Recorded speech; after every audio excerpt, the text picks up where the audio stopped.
environmental assessment work on that block. We have some TIF expenses related to the Hudson TIF district, and then some conference-related expenses as well. All right, if no questions or conversation, we'll entertain a motion to approve bills. I'll make a second. And all those in favor? Scott? Aye. Any opposed? And that motion carries. Moving on to business, thank you everyone for, we've got a packed house by our standards. We just look out at the sea of empty chairs and talk amongst ourselves. So, welcome to Hastings Government Center. So, first on the order of business tonight, we have a presentation from HPAAC regarding Ancestors Park. Okay, sure. Yeah, I don't have too much of an introduction. I think we have various members here from HPAAC. They can give you some more information in detail about what they're looking at and some of the plans that they have in store. But I think I'll probably turn it over to a representative there, and I see Dick getting up here, so or Shar. Or Shar. Okay. Or maybe you're going to get a dance team here. Sometimes we are. Can you hear me? My name is Charlotte Vick. I'm part of HPAAC. I'm also part of the Great Rivers Confluence Project, which is sort of a coalition of nature people, arts people, government people. I think a lot of you know about us. But I'm here tonight to talk to you about a vision. And this vision comes out of when we built the Artspace building, when we had our groundbreaking, and I think you remember that. The CEO of Artspace, which is a national organization that has built from Hawaii to Maine, indicated that this site was the most beautiful site that she had ever seen. And I think it's extraordinary, and the building itself is wonderful. And we have an opportunity. The lot between Artspace and the river is extraordinarily located to build a 100-year vision. So we put this down here to develop and celebrate this extraordinarily beautiful Mississippi River site as a permanent art-filled homage to nature and our indigenous and pioneer ancestors. I think that this city could add to its draw in the arts. We are doing really, really well, and I want to keep going with that. So the mission is we put together multiple populations of people, different backgrounds. We create a community dialogue to incorporate the visions and stories of today's citizens that would look back. And we'd work with Prairie Island community and work with a bunch of different agencies, including national parks, because MNRA, and I've been in contact with John Anfinson, MNRA has for years wanted to have some kind of a presence down here at the southern end of their whole jurisdiction. They're really anxious to do something. They could be part of this park lot. It's, the result would be a draw, a tourist draw. And Dick's going to talk some more about the report we had on how much money Hastings makes from tourist draw, from tourism, from the actual artists and their businesses themselves. This value, it's not like a business that might come and go. This is going to last for 100 years and longer, as long as the river flows and we have the beautiful birds that fly down. You know, we're on the flyway for the whole United States. Anyway, development. The other thing is because we are partnering with so many different groups, arts groups, nature groups, national parks, city, we think that there would be a tremendous possibility of getting funds from various foundations. So the vision I'm offering is a really broad one. We need to define it more, but we can do it with a process of involving all the citizens so people have a say in it and the result will be added to the spectacular Renaissance Park you've already put down there, and bring in more tourism, more economic development, and I think will pay for itself very quickly. Thank you. Thank you. Not much to add to that. I would like to add just 3 points. One, what's happened because of Hastings River lofts? We were advised by the staff that it would be about a year before this community would, if this was true here, what happens, that we would start to see the impacts of this new group of creative people that have become a part of our community. I like to think now more as I've become a little bit familiar with them, that it's much more of a neighborhood than a community. It's not a collection of people that have the same goals and ideas. It's a group of people that have a lot of varied experiences and a lot of creative outlets. I think that I've been asked by the co-chair of our planning group here, Deborah Hofgraffer, to share some thoughts. One being that what Shar said, that the executive director of Artspace said that it was the most beautiful spot, and they are very supportive of anything that we would do to continue to make that a beautiful spot. When I go to the Artspace building, I see Michael the woodcarver. I see a book on caregiving, a pile of them that's been published since somebody moved in there. There's another book that's in the works about the Boundary Waters. And there's somebody that's serving on the Hastings Arts Commission, and there's somebody that's volunteering at the Chamber of Commerce. But this is what's happening. These people are becoming very, very much a part of the community, and this is just the first year. So you can imagine what happens when you've got a group of creative people that are used to looking at blank canvases that start looking out the window and seeing this piece of dirt out there between them and the river. And that's where the idea started. That Deb and a few other people started talking at the dedication about what can we do about that space. Of course, they're interested in what they're going to be looking at, but the idea that they would see that piece of property as something they're going to be looking at. The other thing that, there are 4 people that serve on the task force that are residents of the lofts. So that energy is there. Secondly, you've all have this at your I'm going to introduce our board members in just a second, too, now that everybody's here. Excuse me. You have the report from Sheila Smith from ArtsMin about the economic impact of the arts. Now, this is just the nonprofit sector because of the way Sheila, as far as the numbers go, when she gets to careers like how many photographers and how many this and that, that's beyond the nonprofit sector. But these revenues are from the nonprofit sector. So, and the other thing about this is pre-Artspace. Now, that means that number of $2.4 million in the economy, when you take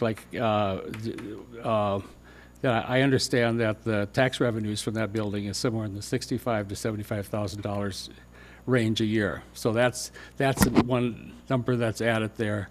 That there's $12 to $13 million in capital improvements, the building downtown. So when somebody talks about the impact of the arts on the local economy, Hastings would be looked at as somebody that's had a tremendous impact. Now, I would suggest, too, that if you haven't, or maybe somewhere along the way, Sheila Smith, who coordinated this whole effort of this study across the state of Minnesota with money from the foundations, and HPAAC came in at the local level, that she's very generous with her time and her wisdom.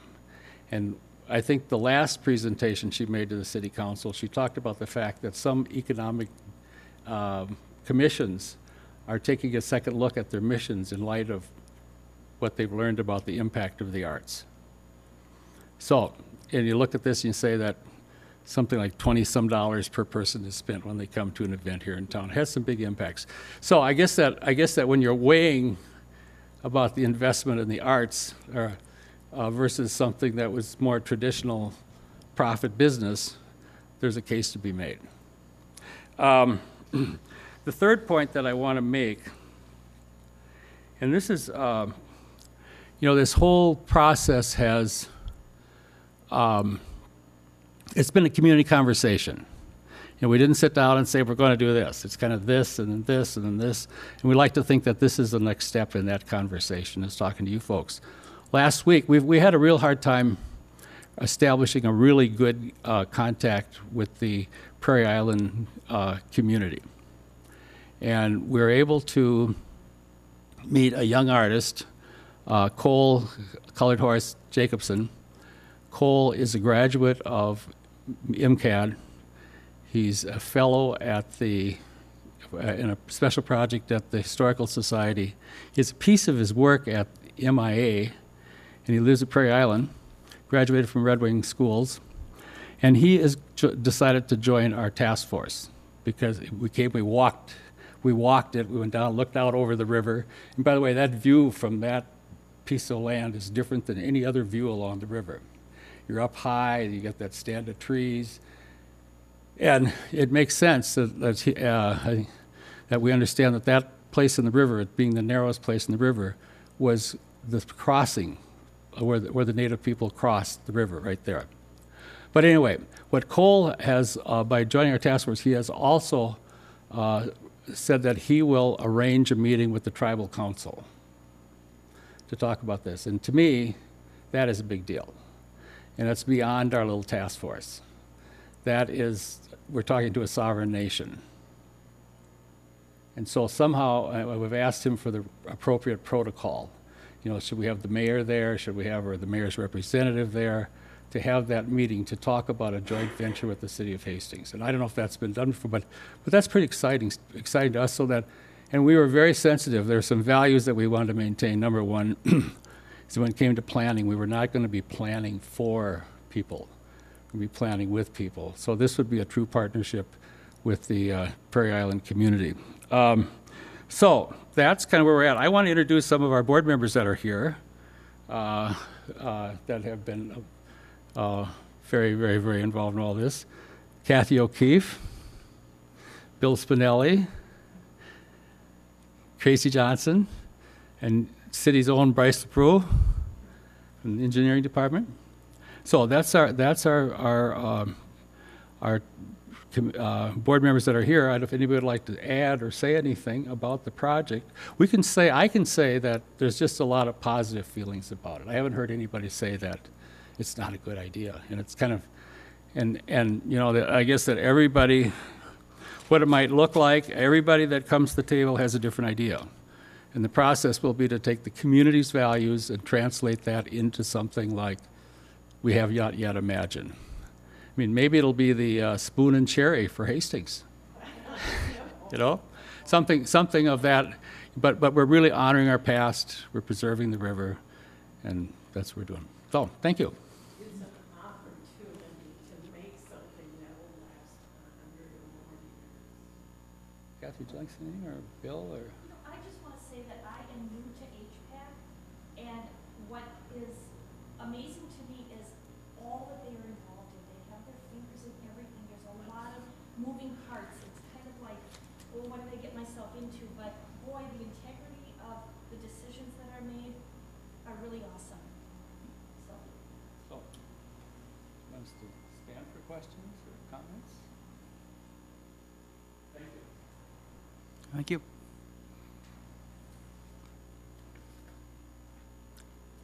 Okay, I can move on to the next item if there's no other questions or comments related to the presentation. The next item that we have on our agenda is to review options for the development of Block 1 north of Artspace. And let me do this first of all. Maybe I should have done this prior to the presentation that HPAAC gave, and that was to put up a map here of where exactly we're looking for. I believe that the Commission's familiar with the site, but let's try something here.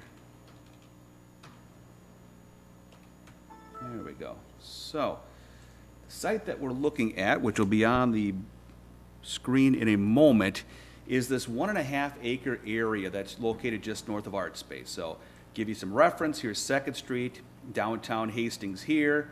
This is the CP Railroad tracks running north and south, the Mississippi River to the north, Tyler Street, part of the Riverfront Renaissance to the west, and then curving into 1st Street underneath the railroad bridge here. So as you can see, there's 2 parcels we're looking at. Both of these vacant parcels are owned by HEDRA. They total about 1.49 acres altogether here. And as you may be aware, we've owned this property. The HRA purchased a couple of different businesses that were there throughout the 1980s and the early 2000s. One was a tannery that was there. The other one was a bulk oil storage. Those were purchased for a total of about $600,000 and some altogether, and then probably another at least $200,000-300,000 put into environmental cleanup of the site here to make it ready for sale. And with the environmental cleanup that took place, we did that throughout the late 1990s, got it cleaned up to the standards of that time. As you may recall, during the early 2000s, there was a purchase and development agreement on the site for Sherman and Associates to build some condominiums. With the economy going south, the project did go south as well. Project has stood vacant for some time. So over the last probably 10 to 13 years, we've really been looking at the site in hopes of redevelopment of some other new business there. We've had a couple of people that have looked at it over the years, but I think we're in the position now of wanting to look at this a little more proactively. As we're finishing up the Hudson project, this is one of those pieces within the downtown area that we'd like to be able to put into development. And so what we've done is we've talked to a couple of different people. Panache Cidery is one entity. I have some information within that they had given me today and on the Diaz itself. And they're interested in potentially building a 2,700 square foot foundation building, which would look something like this, be 3 stories tall, cider bar, offices, apartment buildings within the site itself. They're an existing cidery operating out of St. Paul. We've been in conversations with them for probably the last couple of years as they've looked at this site. So they're looking at development of the site down here, maybe some parking over here, apple tree planting and other. They haven't really identified much within the open space to the north of the property. So that's one idea that we had submitted for the property. We also had talked to another entity that had talked about putting in some cottage rentals, kind of individual cottages within the site itself. They have not submitted anything formally on that. In talking to that entity, they appear interested, but still have a lot more questions on it. So the purpose that I'm bringing this forward to you tonight is twofold. Number one, what do you see as the vision for this property here? In the long term, we've looked at this as a commercial or mixed-use development site. I think that's based upon the funds that we've put into the site and the work that we've done to clean it up environmentally. Second, we have an offer, not really an offer, but a statement of intent from Panache Cidery. Is this something you'd be interested in exploring a little bit further?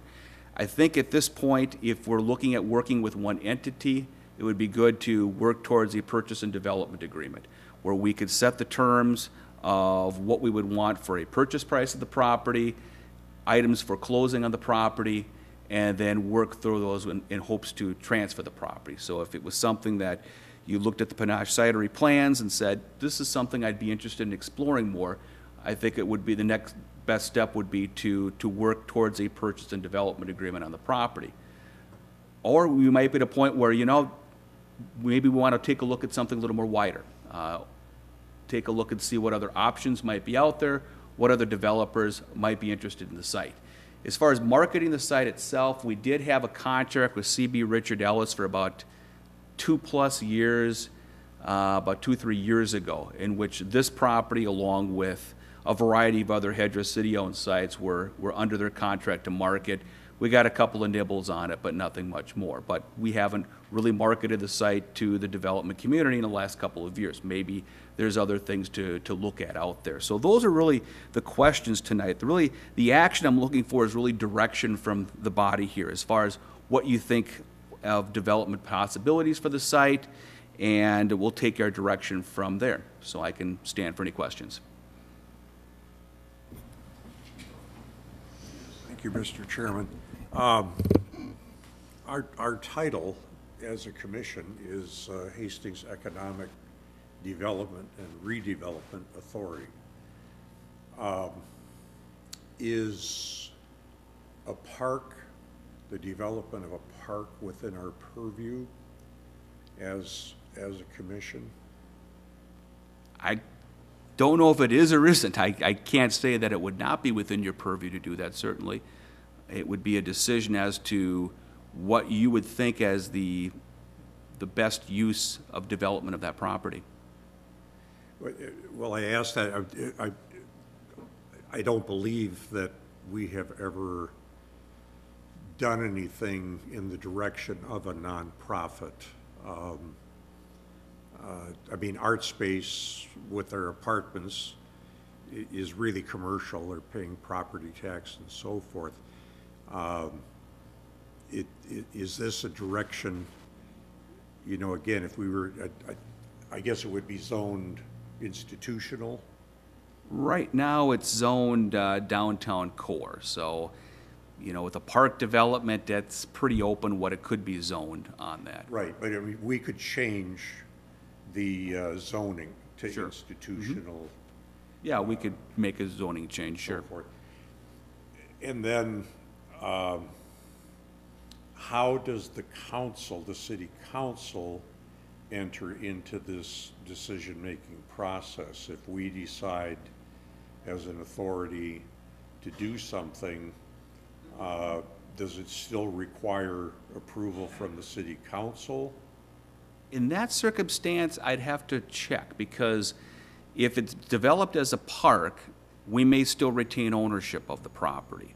And so if it's a property sale, certainly the council's involved in it. If it's a situation of development, I think the council would be involved because they're more in charge of park entities than HEDRA would be. You know, kind of the mission of HEDRA, when we're talking about a park development, it's a little more distant than what we typically do. So short of the answer is, yeah, I think we would involve the council in that. As far as what capacity, I guess I'm not certain. And I'm mentioning this so that your task force should be looking at some discussions with the city council, perhaps a presentation at some point, so that, I mean, there are two of us who are on the council, you know, here on the commission, but so that they get a sense of this. What are we figuring the price of the land is? The value of we have not marketed a specific price on it. The value of the land, the assessed value, is about $7.25 a square foot here. When you take a look at the Artspace site and the other vacant site that's owned by Abdo, it's more around $9 a square foot. And so what that constitute at $7.25, it's about $500 or $450,000. So that would be about the valuation that we would anticipate for the property at a market rate. So if this group were to prevail and there was a vote to approve to go in this direction of an ancestors park, there would have to be a purchase of that property, or I know you said that the city could decide to just keep. Yeah, I'm not sure how that would work there. You know, the other possibility is that the park concept could be constructed elsewhere along the Mississippi River. You know, whether we've got parkland stretching from here all the way up to the dam site. Yes, but this is a unique piece of property in terms of the history, and if we're going to include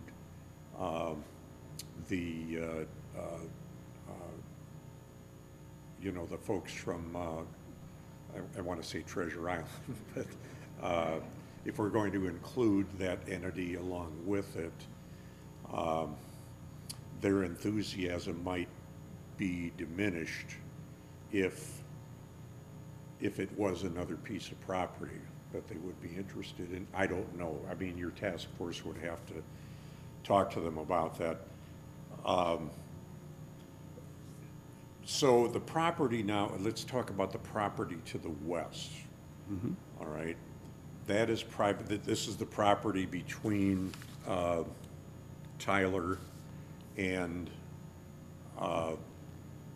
Veterans Memorial Park. That is privately owned. For the most part, yes. I'm pointing out the property here. So this is Tyler Street, Artspace. This is right behind Graphic and Hastings Family Service. This larger piece here is privately held. This smaller piece here is owned by HEDRA. In past conversations and agreements that we've had that are no longer active, it's been our intent to sell this property to the developer of this property here so that it can be done jointly. And the reason I ask that is that if Panache were to want to move forward, perhaps it might be appropriate for them to look at that property to the west of Tyler as opposed to where they are now, so that they could have an option if indeed they do want to go forward with this. Now, I know you sent out an email that said that they're interested. They want to put $1,000 down to put a hold on the property. I'm assuming we would have to take a vote on that if indeed we want to choose them to do that. But I'm just wondering if they have contacted the other property owner there on the west side of Tyler. It just seems to me that for a commercial establishment like that, it would be better for them to be a little bit closer to the business area.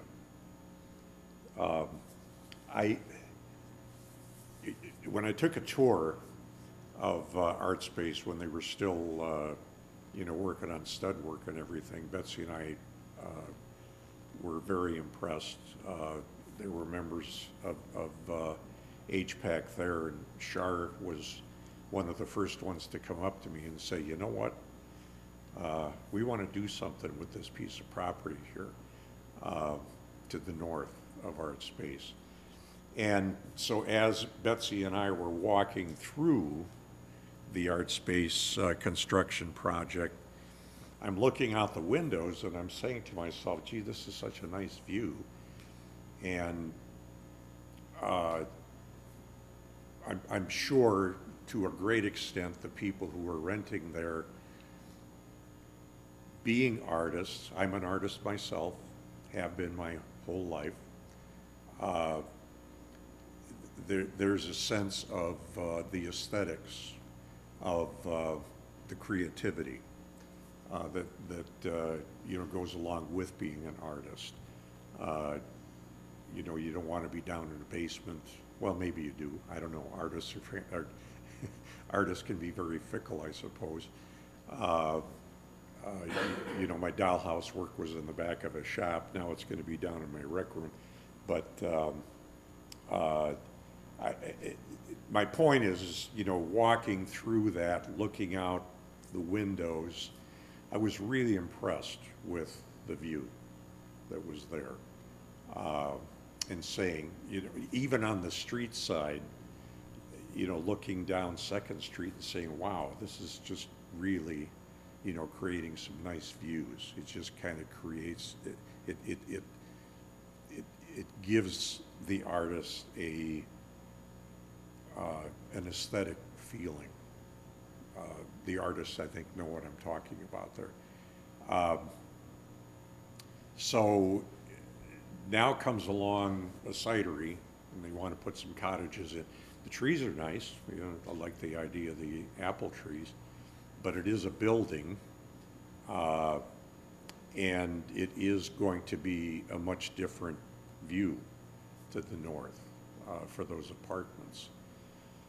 And, when Char said, we'd like to do something with that piece of property, I thought, well, yeah, a park would be, something very appropriate. Then along comes Panache, and they gave a very healthy presentation to the, Mark, were you on the committee? Yes, they even brought samples of their fare for us, which was remarkably delicious and full of all kinds of variety. Very enthusiastic, but I think that meeting was about a year and a half ago, and I really haven't heard, anything about them since.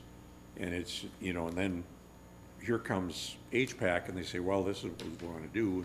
Suddenly Panache has gotten off the dime.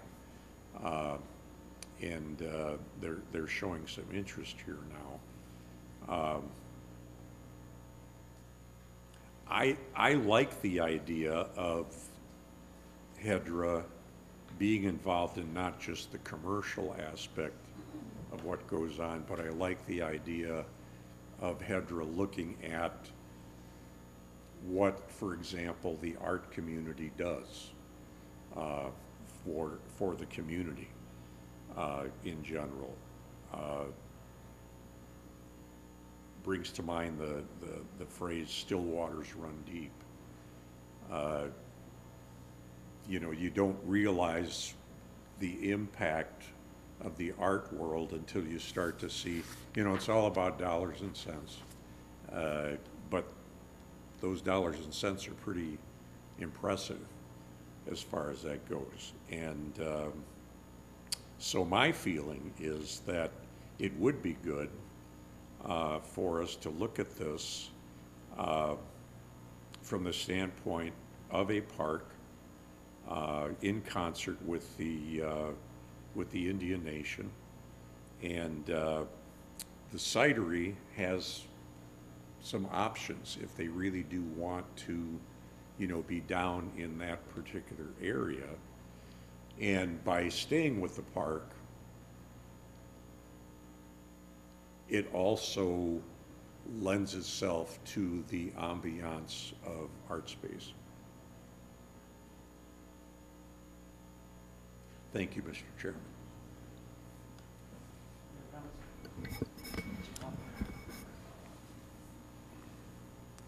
I see your statement, Joe, and I don't think that the value that we're created by artists in town and the value that's brought to Hastings is going to continue as long as Artspace is in that building, as far as the artists are creating economic activity in Hastings.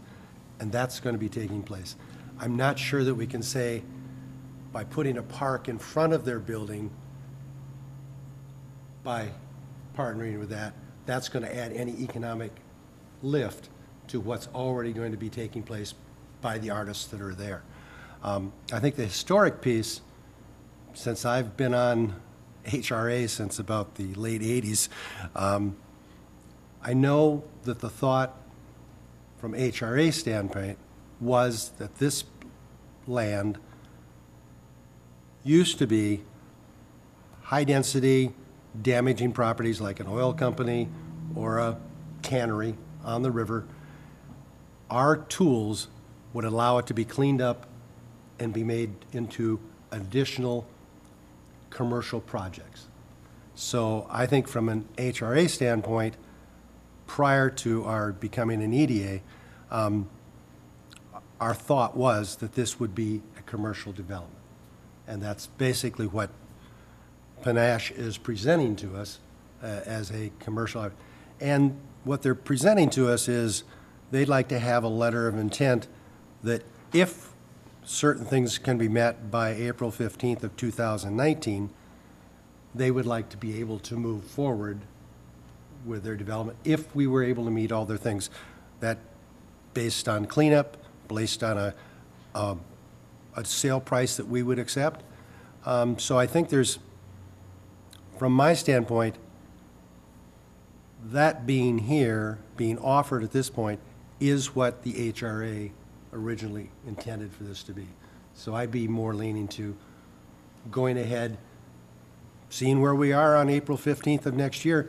That doesn't mean that HPAAC and working with the island can't be working in the same time to say, hey, maybe we can come up with a better proposal to you by then. But from a historic standpoint, that's what the land was paid for, what we cleaned it off, and what it was acquired for. Thank you. Thank you. Going up for Commissioner Toppin's questions about that, John, can you clarify? So today, the land that we're pointing at is owned by HEDRA, not the city, correct? Correct. So I think that answers Councilmember Bolsonic's question, is that's not really city council involved too much because this body actually owns that land, I think is the first part. And my next question is for John. The cost of the cleanup, it was cleaned up, like Commissioner Toppin said, but that was cleaned up to a certain standard. We now have to clean it up farther, correct? We do. Right now, we did the environmental assessment work. The budget that came back shows $250,000 to $300,000 of additional environmental cleanup work. Now, that environmental cleanup work is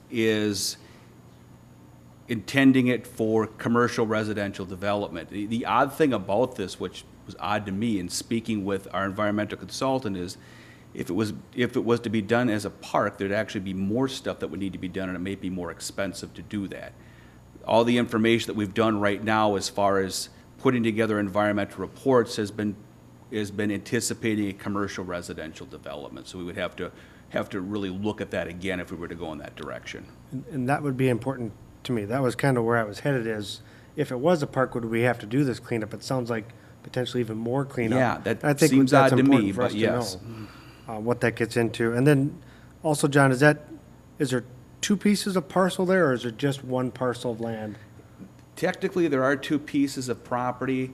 I would anticipate we would sell them both together. This northern piece of property here is fairly encumbered with setback from the river and the slope that comes up here, so this northern property is not terribly usable from a building standpoint. So I think it's really both of them together.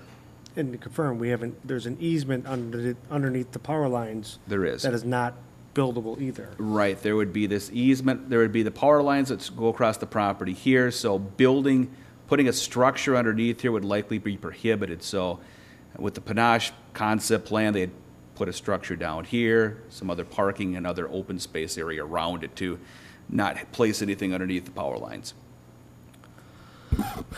Just conclude, I like the vision, I like the ideas of thinking that far ahead.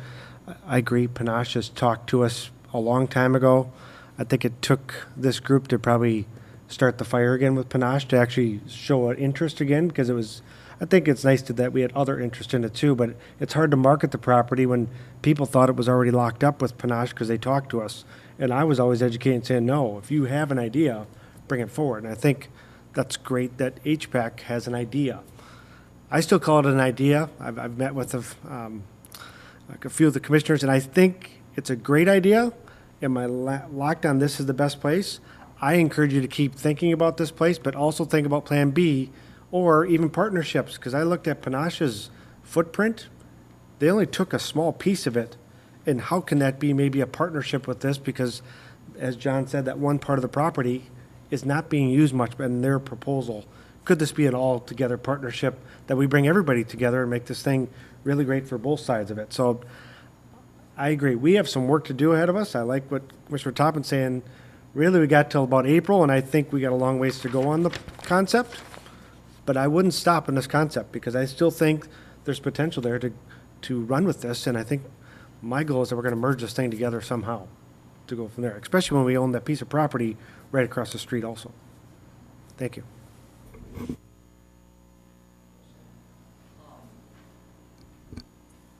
John, what have most of the plans or master plans called for down there? Has the downtown master plan, does that call for that to be retail or commercial or residential, or to leave it open? Sure. The plans that we've had in the past have been to develop this in a mixed-use fashion, residential or commercial. You may recall with the Sherman proposal of 10-plus years ago, they had proposed a condo building here and potentially a small restaurant site towards the northeast corner of the building. You know, from a commercial standpoint, this has always been kind of a tough site. It doesn't have a lot of visibility with back here. If you had something that was more of a draw as a destination, that might work better to draw people into here. But this has always been kind of a tough piece commercially, as we've seen in the past. And is part of the Panache plan still to lease or purchase part of the industrial park for an orchard? Was that part of it at one time? They're still looking at that. That's been put off a little ways at this point. They're working with an existing facility elsewhere for packing and putting their product to sale. Their focus right now is really getting a retail establishment here and some plantings. So that's their priority at the moment. Okay. I think my feeling on this is that I see plenty of space for both in looking at the drawing. I think some sort of partnership would be merited, but I would have to say that I agree that this was purchased and cleaned up as a commercial entity, and I think that's what I'd like to see moving forward. Okay. Thank you. Just to round out the comments, this is an interesting conundrum in a way because Shar used the term value, and this commission is often accustomed to looking at value in terms of economic value, dollars and cents. What did it cost? How much can we recoup through some sale? Those are easy things to kind of decipher and agree upon. You know, we can all agree that if we paid $658,000 and we sold it for $658,000, then we're doing okay economically. So you introduced the concept of the value of, you know, cultural value, which is not only is that a broader spectrum of a topic, because that's so open to, you know, your values, my values, whose values, and so looking at that from an artistic perspective, and does that translate into some economic impact to the city? That's ultimately what the commission exists to do, is determine and hopefully make the best decision to grow the city from an economic standpoint, whether or not that is called commercial or artistic or residential or whatever. If we can all agree that it's going to make some contribution economically, I don't think that what bucket it fits into necessarily matters.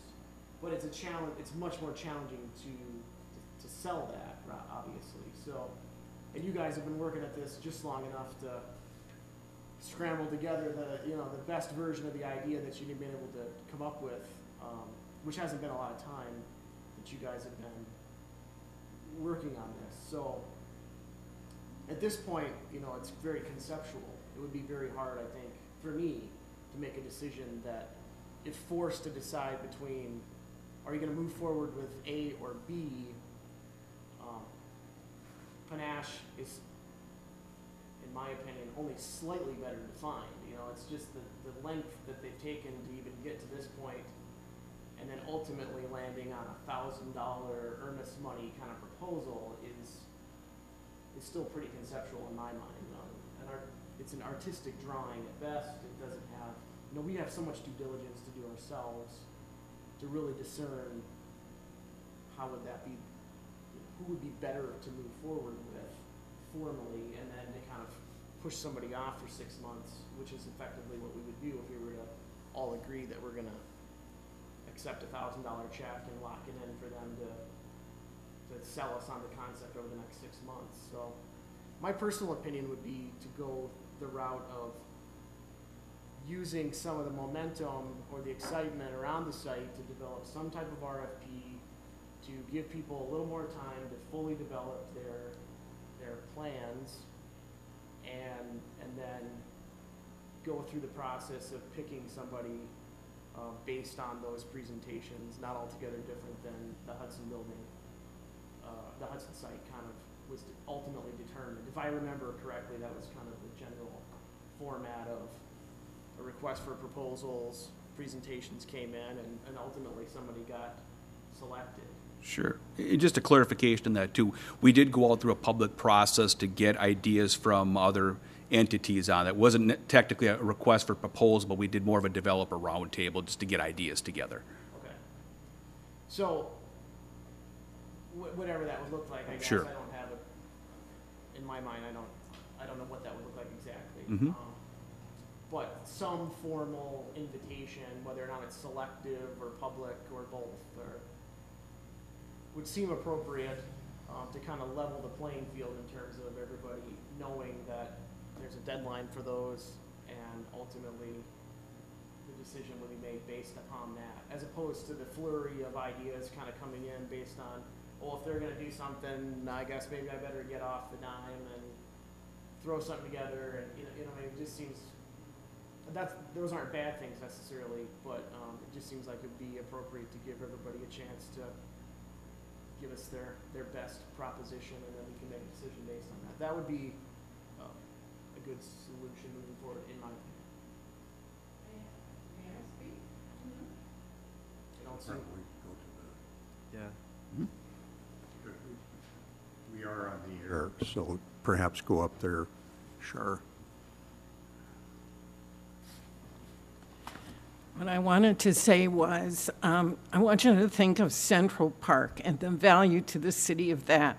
I want you to think about Little Prescott with the Great River Road Visitor and Learning Center, which put together a contract. The city owns the property, the city owns the building, a nonprofit runs all the programming, art shows, all the nature programming in that.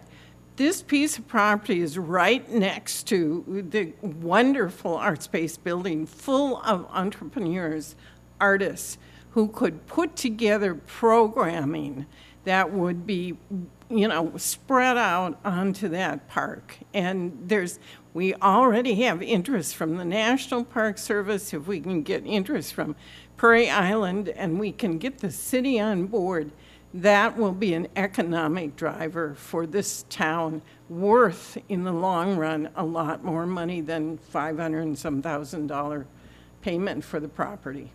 Thank you.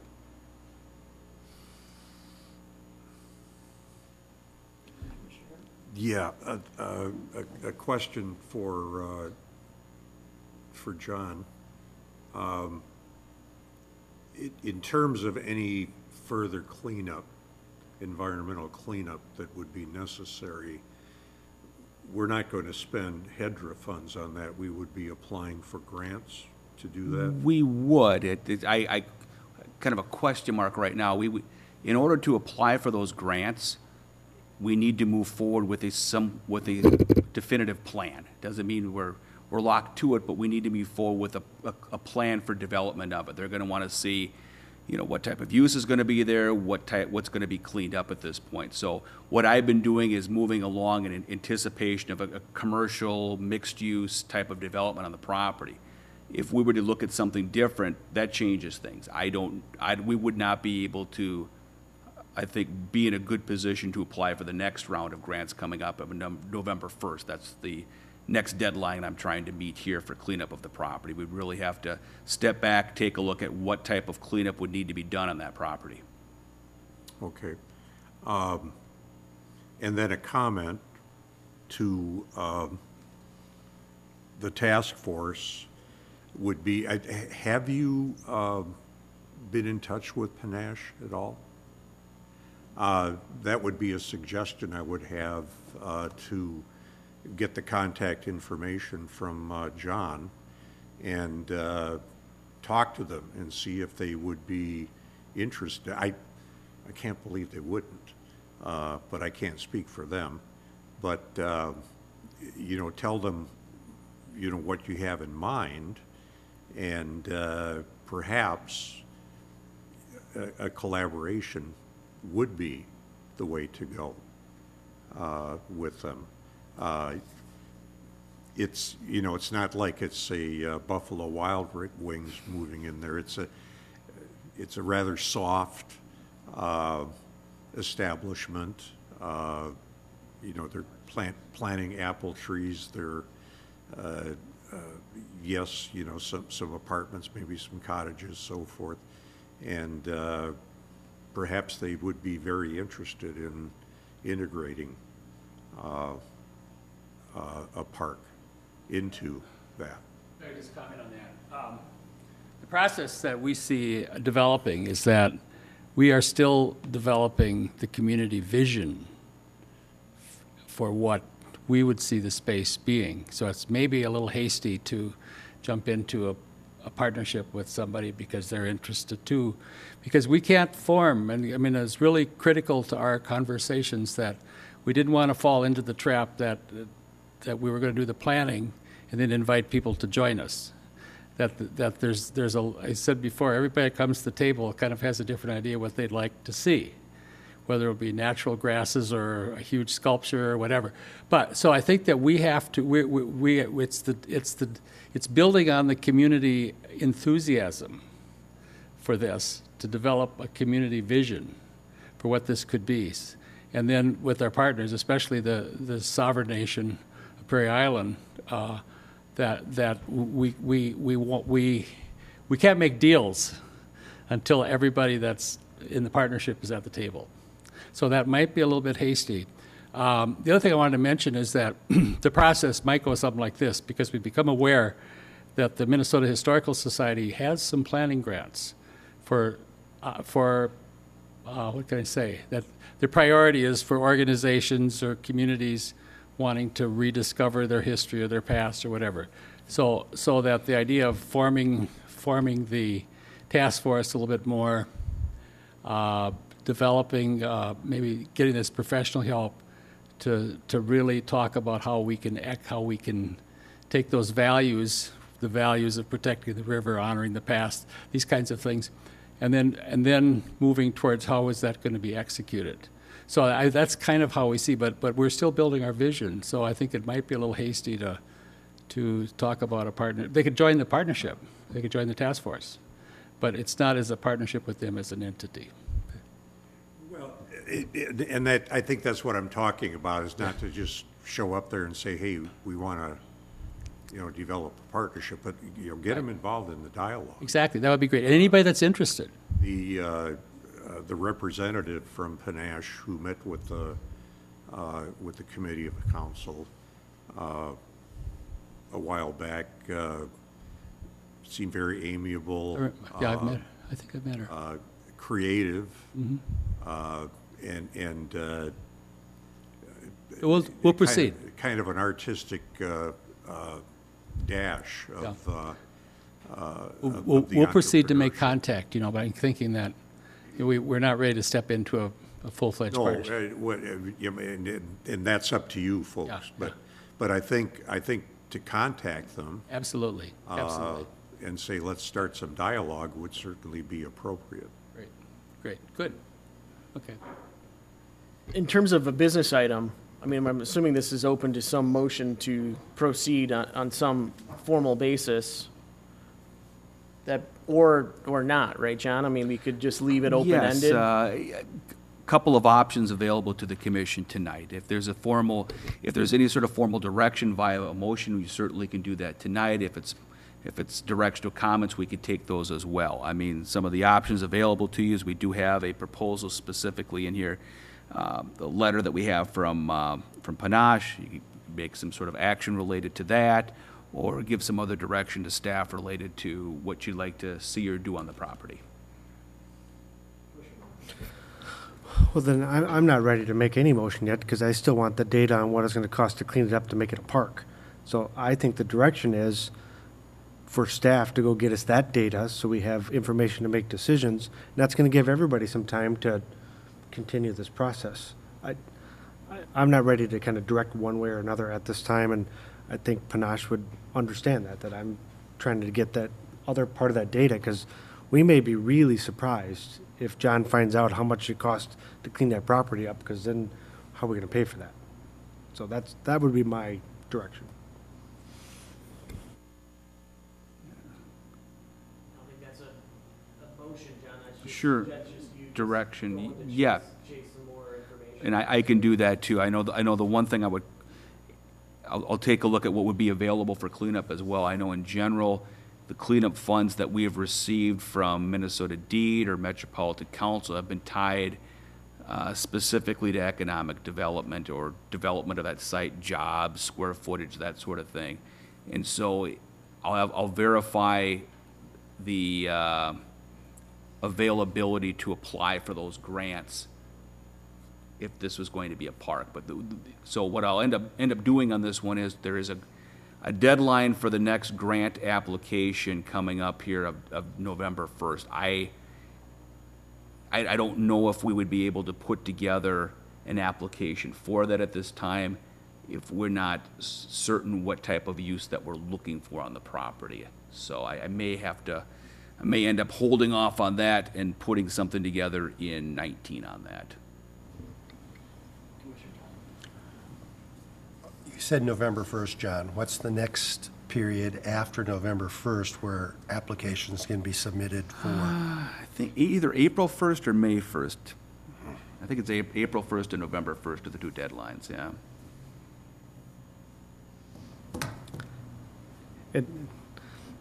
If I could help you, John, there's no reason, in my opinion, a park can't have an amenity of a facility in it too. It's not just a bare park. So the application could be go forward, knowing that it's got parkland and a interpretive center, something that's in there that at least we put the application in. They may say, no. Sure. But at least there's nothing saying that this vision that they've started doesn't have some building to it. And that's why I'm still saying that partnership might work there, because there is a building proposed in the Panache one. But that's kind of where I'm thinking is. Sure. I think if we could get the application, I know it's a lot on staff, but I wouldn't say no that it could not have some kind of facility on it.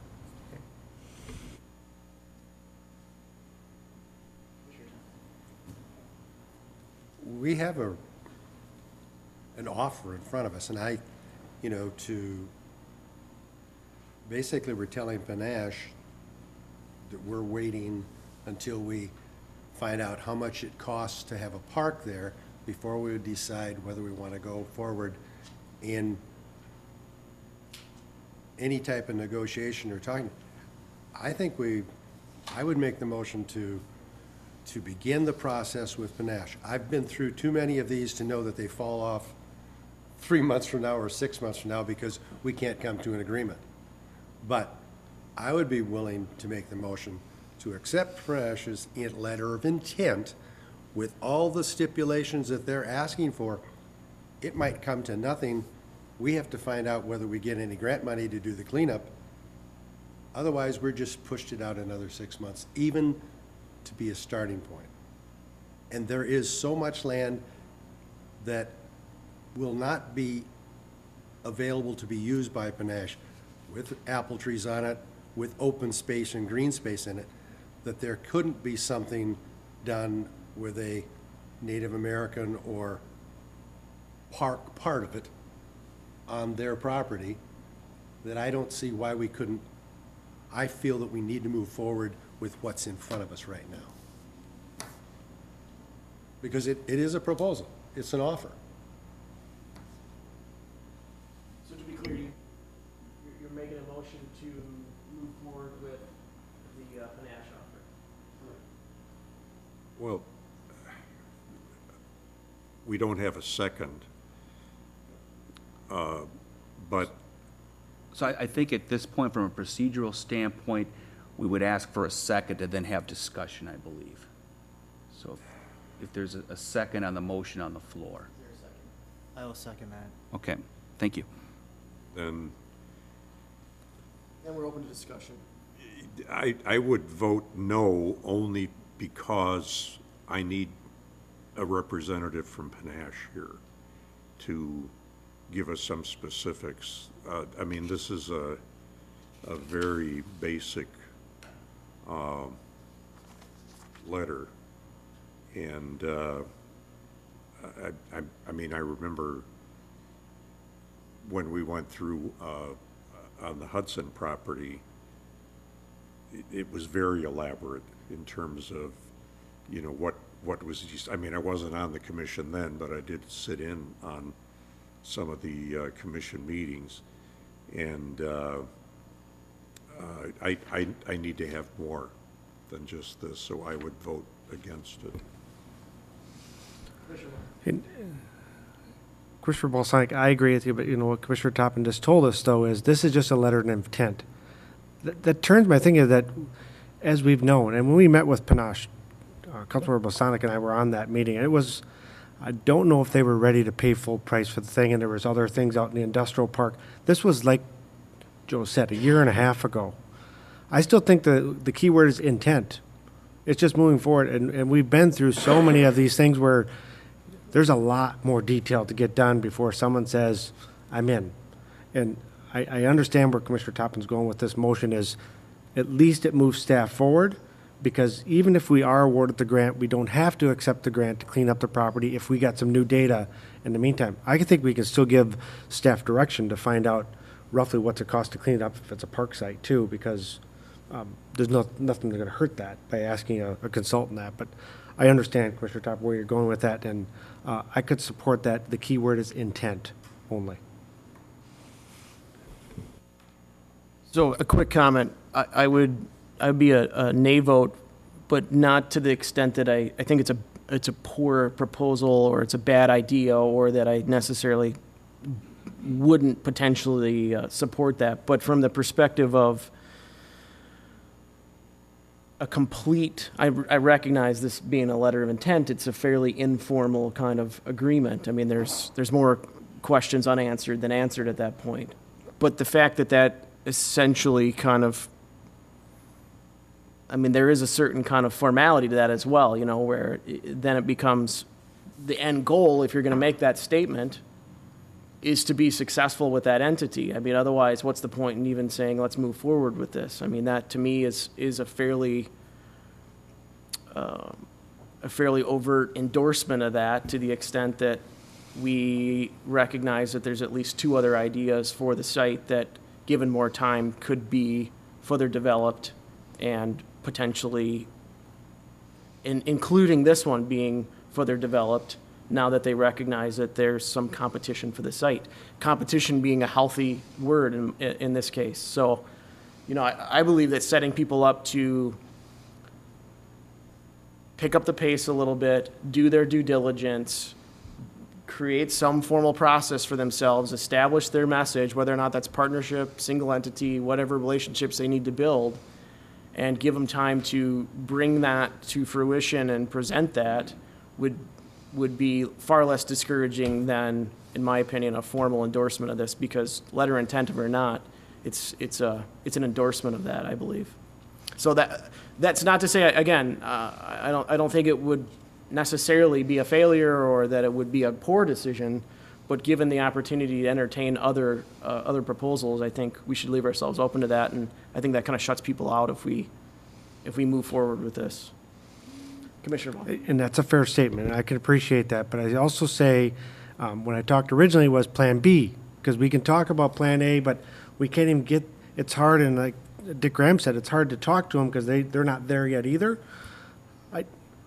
As council members, we hear a lot about economic development, and we got to make it easier for people to work with us as a city. We now have as saying, a proposal in front of us. We're not saying that these things can't merge together. We're not saying we have more parkland. We have more opportunities. This site is ideal for this vision of this task force, but that site has also got opportunities right next to it in a park that could be worked together. It's got HEDRA land right next to it also that could be worked together. There's got other property. It's not, this piece of property is not a sacred ground to a degree. It's a great piece, but it's also just blocking a vision of an artist, which I kind of agree with that one. That's why I do. And the letter of intent mean you don't get to go up so high. We can put parameters on that intent to say don't cover up the whole thing. So that's the only reason I bring up the fairness of the conversation.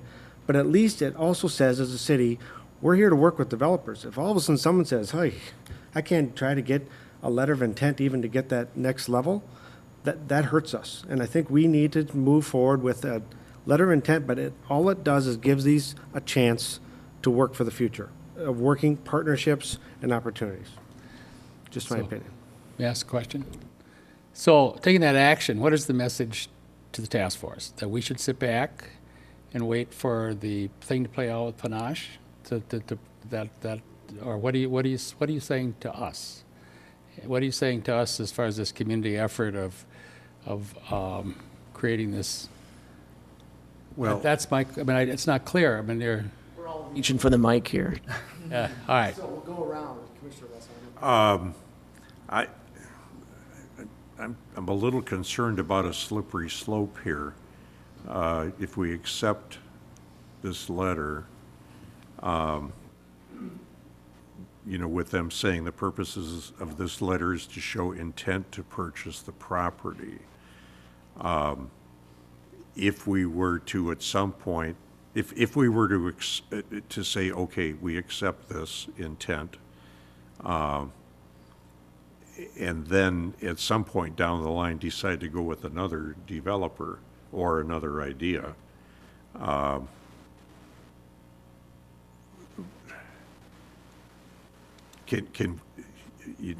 will they just have to walk away, or can they say, well, now, wait a minute, you said you intend to work with us? I still can't vote for the motion. And because as Dick points out, if we do accept it, where does that leave anybody else that might want to come in and do something, whether it's the task force or another business or two or three? I think I'll echo Joe's comments. So what limited experience I have with property development, which is some, but not extensive, a letter of intent, at least the one that I've been involved with recently, I believe was a 17-page document. And it was fairly, detailed. It was laid out to show what the concerns would be, what the information is required in order to kind of step forward formally, and ultimately a pretty clear plan about what will make this successful or what will ultimately undo the deal. So in my opinion, while I appreciate this letter, I find it to be lacking in detail and insufficient to really formally endorse it. Not to discourage somebody from coming forward with ideas. I mean, none of us want to do that, I don't think. But I do think that my opinion would be that this would need to be more detailed with a better laid out plan in order for us to formally endorse it and move forward with that. So that would be my encouragement to them in the instance of some additional time for people to bring these ideas into a more formal presentation, including letters of intent from all interested parties that were sufficient for us to weigh them one against the other and move forward with that. So I recognize maybe there's a difference of opinion. These are obvious. There's no black and white here. So to answer your question, Dick, the decision is comprised of, I think, varying opinions about what would move forward, and hey, that's the nature of coming together like this. We move forward based on our votes. So that's the process, I guess, you get to partake of. Commissioner Vaughn. I think I just don't, a response to Dick Graham. I think I was clear from the start what kind of vision, what you should do, what some direction is. Don't stop, because it doesn't have to be this property. It's a very good chance it could be this property, and there's a lot of property along this public river that is owned. So I still say, and you and I discussed this earlier, it doesn't have to be up specific. It could be up and down the river. That makes it even a better park. But again, I wouldn't say no to that. Why wouldn't you say opportunity? I think, why couldn't you have a great vision to make this park this is where bigger or better? Yeah. That's my opinion. So. The feeling is, the reaction is that this came from the community. Okay, we brought it here, and it started like being headed off at the pass. There was there's no. I agree that there should be a process where if they have a shot at the property, we should have a shot at the property. But what this sounds like is that you are tying it up, you know, and, or when they fail, then we could be standing in the wings. That's kind of how my whatever crazy way of interpreting it might be. So I agree with Scott that I think that it's not fair to commit to some, and the letter of intent was about 3 paragraphs? Just to be clear, I didn't use the word fair. I don't know if that applies in my vocabulary when it relates to procedure. Okay, anyway, I'm just saying, yeah. But just for the record, you know, it's just, my point, Dick, is just to say that, Yeah. you know, we're all making the best decision that I think we course. can in the interest of community and what we're all gathered, what we volunteer to do, which is. Same here. Right, so Right. So we're, we may differ right. as a voting body, but But now, Mark's saying, I think what Mark's saying is it's, don't give up, but I would also say that that's hard. It would be hard in their shoes to not kind of hit the brakes, because at that point, what's the point in moving forward specific to that site if you know you're just starting in second place in a lot of ways? That's the conundrum I face just procedurally for anybody else even thinking about the site. And it's fair, Chair. I still say, though, we're into feelings, and that's not what we're trying to do here. I'm saying, don't stop. I mean, I'm all in favor of making this a great park. And it might be at this site, and it might be part of the site, it might be right next to the site, it might be up and down the river. So I encourage Mr. Graham, don't feel like it's a roadblock, because you know I'm part of the industry of parks and recreation. I'm all about parks, and I'm willing to find a way to make this work. But I also got to be a good steward of what the property is, and why not, is my biggest question. sorry, Scott. I'm an old retired lawyer that never worked in the area of contracts, but it seems to me that you could be opening a problem for the city when they have, you're giving a letter of intent and you're taking a payment. I would be really nervous about signing something like that and then come April saying, maybe we're not going to do this. And Dick is right. It does feel like we're being cut off at the pass. And one other thing, because that is the narrowest part of the river, that specific piece of land is really important to the Native folks.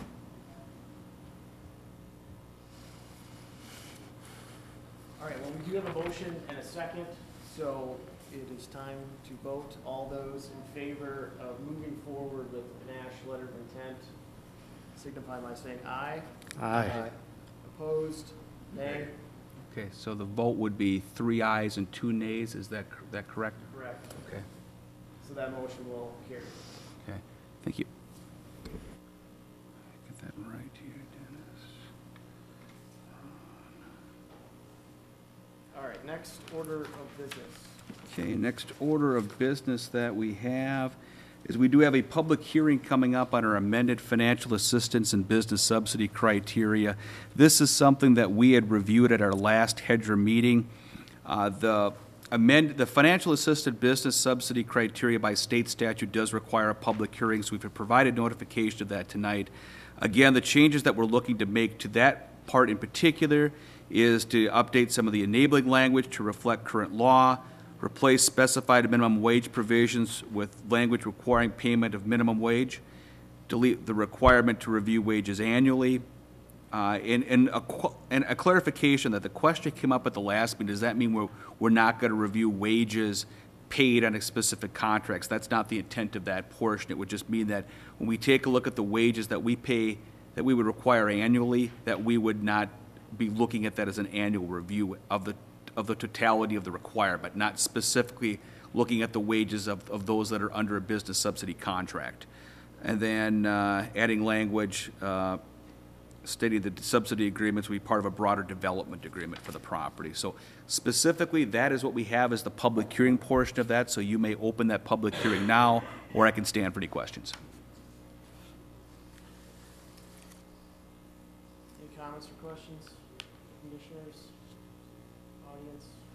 Okay, and if there's no internal comment, I'd ask that you'd open the public hearing for any public comment on that. Okay, so we are open for public comment. Okay, all right. Where did they go? I think, Seeing none, this is a action item to adopt this, John?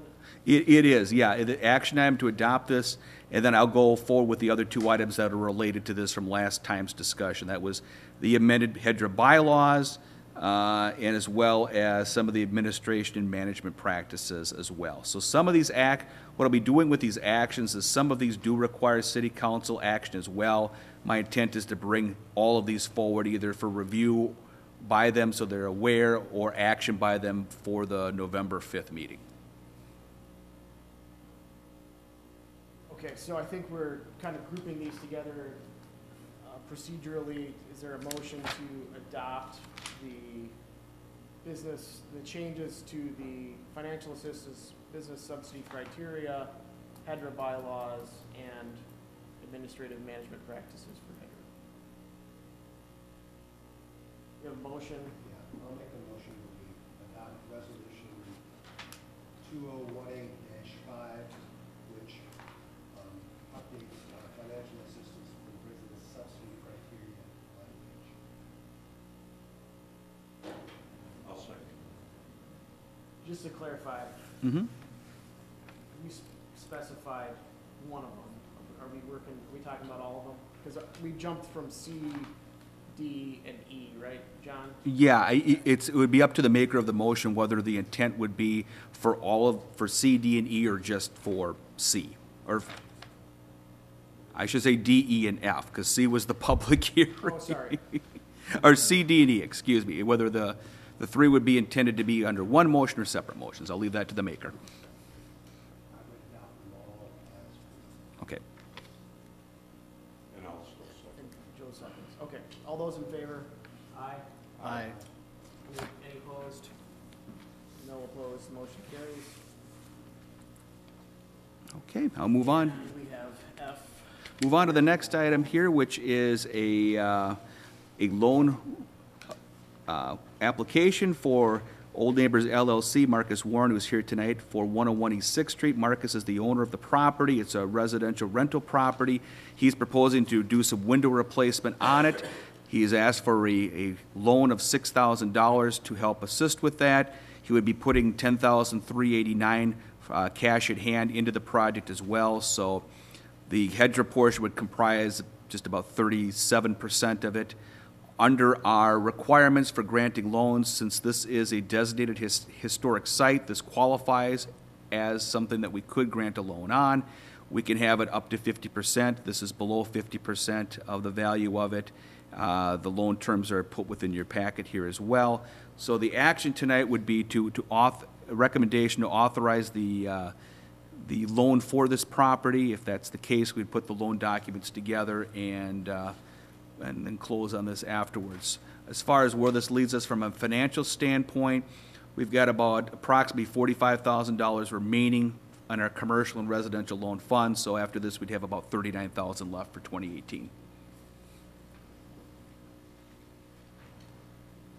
Any questions for our property owner? Mark, sorry, was it Mark? Yep, Mark.